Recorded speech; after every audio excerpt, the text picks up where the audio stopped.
好，我們持續關心在中東的戰事。現在伊朗是全面的攤牌了，擊落了美軍的 MQ9之外，還對 F-35開火。最高領袖穆吉塔巴最新怒嗆美國去死哦，波灣也拒絕當美國的避風港。這是來自於穆吉塔巴的最新發言。那歡迎觀眾朋友在留言區跟我們一起做互動。如果您認為說伊朗接下來還會祭出更大的一個報復行動，可以在留言區寫下1；如果您認為說伊朗會逐漸的收手的話，可以在留言區寫下2，來跟我們做更多的互動。好，3個火線話題呢，今天也会請來賓來特別幫我們做解答。一邊呢，我們看到美軍還在跟伊朗談判，但是呢，他對於伊朗的攻擊卻是持續的，尤其是針對南部地區了，飛彈陣地還有他的水雷艇都發動了攻擊。那美國說這個叫做自衛打擊。那還是他其實是因為談判已經失效了，所以做一個軍事升級的一個動作呢？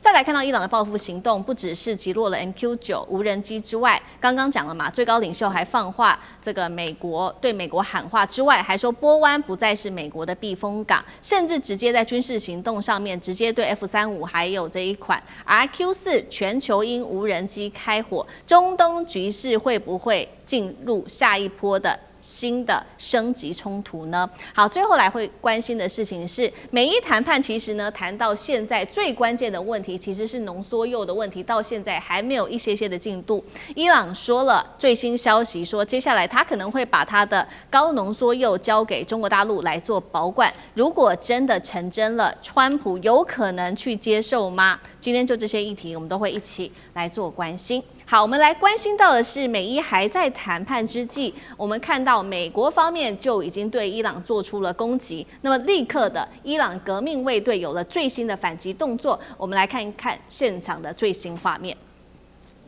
好，這個是伊朗的革命衛隊強烈的反擊，高調宣布擊落了一架美軍的 MQ9 死神無人機，還直接公開了這一段擊落的畫面。除了剛剛我們看到的 MQ9 死神無人機之外，伊朗的反制動作還包括了這個對 F-35還有這一款無人機來做射擊、做開火。那穆吉塔巴現在是持續的喊話，他說呢，波灣不再是美國的避風港。那麼外界也解讀說，接下來談判是會繼續進行的，但是伊朗的對的報復絕對不會退讓。那一開始節目怎麼請華幹哥來幫我們看？伊朗他不斷的強調要做對等報復，然後呢，他又去擊落了 MQ9。現在大家把它視為說，難道只是一個前菜嗎？接下來還會有其他的軍事動作嗎？幹哥怎麼看？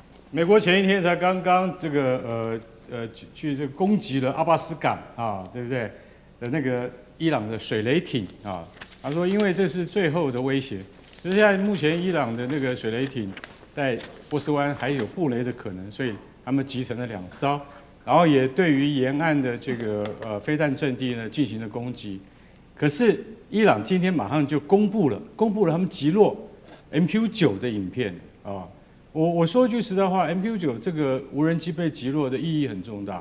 為什麼？來提醒大家一下，大約10年前，伊朗最負盛名的，可能是他們建國以來最優秀的指揮官，也就是革命衛隊 IRGC 的領袖蘇萊曼尼少將，他在巴格達機場啊，他是伊朗革命衛隊領袖，但是他在巴格達機場竟然就是被 MQ9 用地獄火飛彈2枚啊直接命中而死。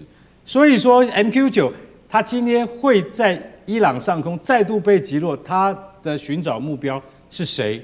你就會在想啦，他不會沒有事跑到那邊去的，因為 MQ9 不像一般的自殺無人機，它既不是柳葉刀，它也不是彈簧刀，它是高空偵察與攻擊型無人機。這一架無人機很貴的，因為它的單價要到5000萬美金，然後它身上最多可以帶8枚地獄火飛彈。它是百發百中的一種攻擊武器，滯空時間可以長達8個小時。所以你說說看，伊朗公布的這個畫面，就代表說它用的是什麼？我的揣測是紅旗9型。因為只有紅旗9能夠打到這麼高的高度，大約在4萬英尺高空去攔截死神無人機。然後這只有中國提供的紅旗9才能夠打得到。另外一種紅旗19。那是相當於薩德系統，也就是更加的高空啊。那所以說，但是2個不一樣的系統，我認為只有紅旗9能夠把這個死神給打下來。然後伊朗他也宣布了，他對於侵犯領空的另外一架 RQ-4 全球鷹無人機進行了攻擊，然後致使他什麼落荒而逃。另外還有一架 F-35，但這兩者呢，那攔截程度就更困難了。為什麼？因為 RQ-4 比死神還要飛得更高，它可以飛到5萬尺高空。如果今天伊朗你能夠攔得到 RQ-4 的話，那它是全球鷹，因為它可以滯空12個小時，非常久的那個單價都不是我們現在看到的那種可犧牲的無人機可以比擬的。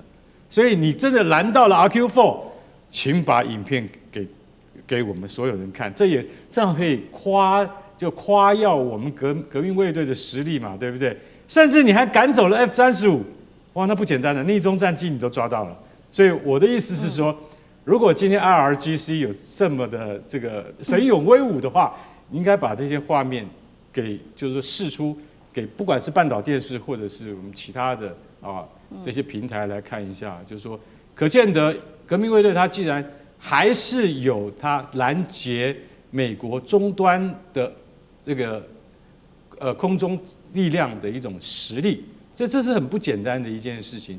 如果說真的這些飛機被你打跑了的話，代表說你有攔得到他們的機會，這件事情的意義上面非常的大。所以穆吉塔巴也就是現任的伊朗最高領袖，他說，Go to hell， 美國你去死啊！以色列你去死啊！他說 Go to hell， 是不是他因為這樣子有了底氣呢？他的意思是告訴你說，我打得到，我攔得到，只是我不這樣做而已。可見得美伊之間的較勁遠遠超乎我們的想象，其實後面可能會更加精彩。好，所以這一場軍事衝突有沒有可能升溫哦？至少我們看到這個伊朗的態度已經表明得非常的強硬。那是不是波灣國家現在在中東的波灣國家看到了目前的情勢，所以在態度上面、戰略態度上面是不是有開始轉向？我們也好像觀察到了類似這樣子的一個跡象。所以呢，我們看到此刻在這個時候敏感的時候，川普繼續的推他的這個亞伯拉罕協議，要求多個國家繼續呢跟以色列的關係，希望能夠比較正常化。那這些他要求的國家包括了有沙烏地阿拉伯、卡達、巴基斯坦、土耳其、埃及、約旦等等。他甚至還說，伊朗啊，你未來還是很有機會可以加入的。那我們也看到波灣國家有幾個已經開始出來表態了。首先出來表態的是巴基斯坦，直接拒絕說加入這個協議。再來就是沙烏地，他就說呢，這個如果巴勒斯坦無法正常建國的話，他也不想要去加入這樣子的一個協議。現在其實海灣國家最擔心的事情就是說，過去美國其實可以保護他們，但現在好像感覺呢，在這場美伊戰事裡面來看的話，他們反而變成擁有美軍基地，變成了美國的箭靶哦。那另外一方面，伊朗的總統不斷的跟這些中東國家地區的這些盟友來通話。首先，他跟這個沙烏地阿拉伯喊話之外，還跟埃及總統通話，一直強調兄弟情誼。來看一下目前這些中東海灣國家他們的態度，漢庭怎麼看？川普很厲害啊，因为他直接說要求大家強制來簽。那怎麼強制呢？結果沒人理他啊，唯一能夠出來表態的幾個都說他不願意。那為什麼川普要做這件事情？就因為現在戰事進展不順利，他總要找一個可以成功的點。如果他真的讓大家來簽，他贏麻了。那再來呢？這也是給以色列一個交代嘛。他如果希望能夠讓戰事順利的結束，好像有點對不起以色列啊。那不如大家來簽這個協議，這個協議對以色列是比較有利的。那而且呢，就算簽不成，幹嘛呢？沒關係，反正本來就是沒有的東西啊。如果能多贏一件事情，就多贏一件事情。但這反而能夠看得出來海灣國家對美國的不信任。為什麼呢？因為過去以來，中東這些國家對美國的信賴基礎就是你們在我的土地上駐軍，對吧？我跟你們買軍火、買美債，那你們要來保我平安。但現在呢，這個美軍基地已經未必等於平安了，而且變成伊朗第一波的打擊清單，包含卡達、科威特、巴林、阿聯都被打了。那過去承諾美國會優先保護盟友，現在來看，你好像也沒有保護我們啊！而且你在發動戰爭，你也沒有先告訴我們，等於直接把我們推入火坑啊！而且以前覺得美國跟以色列可能地位差不多，或美國可以稍微壓制一下以色列，現在看起來好像美國完全被以色列牽着鼻子走。所以這已經不是叫海灣國家懷疑美國了，而是親眼看見這個保險根本就沒有用，所以才會這麼多的國家都譴責啊，不僅是譴責美國的這麼作為，而且就連現在呢積極在穿梭美國和伊朗和平的巴基斯坦，他也不願意來配合美國這個無理取鬧的這個條件。所以如果問說未來這美軍的駐軍還會不會恢復到原有的規模呢？短期肯定是不敢啊，長期呢會縮減。你看，像現在哪有一個中東國家、海灣的國家，然後敢在選民面前繼續講啊，這個美軍繼續過來，對吧？我們要擴大這個美軍基地，或者是恢復，沒有嘛？你越恢復，那伊朗就繼續打你嘛。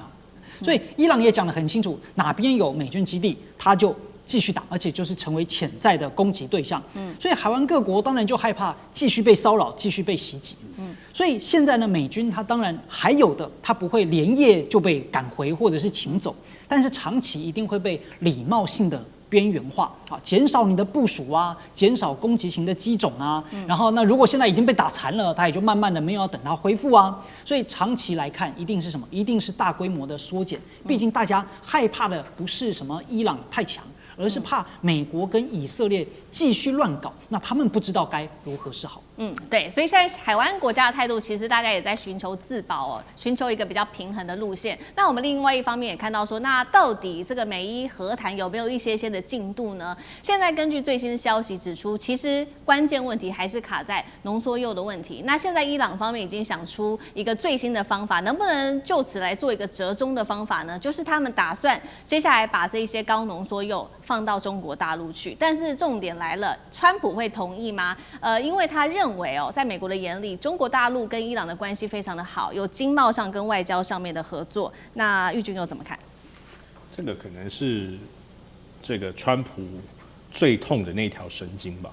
就是他同意也不是，不同意也不是。對，因為對他來說，中東是他一個戰略的堡壘哦，就是他這個石油美元的基礎。那你看，川普他在國家戰略上，他是希望繼續取得不管是能源或者是海上的這個 choke point 啊，所以在他的這整個邏輯裡面呢，他希望跟以色列合作是一個，然後自己國家的利益是一個，所以他現在選擇的是什麼？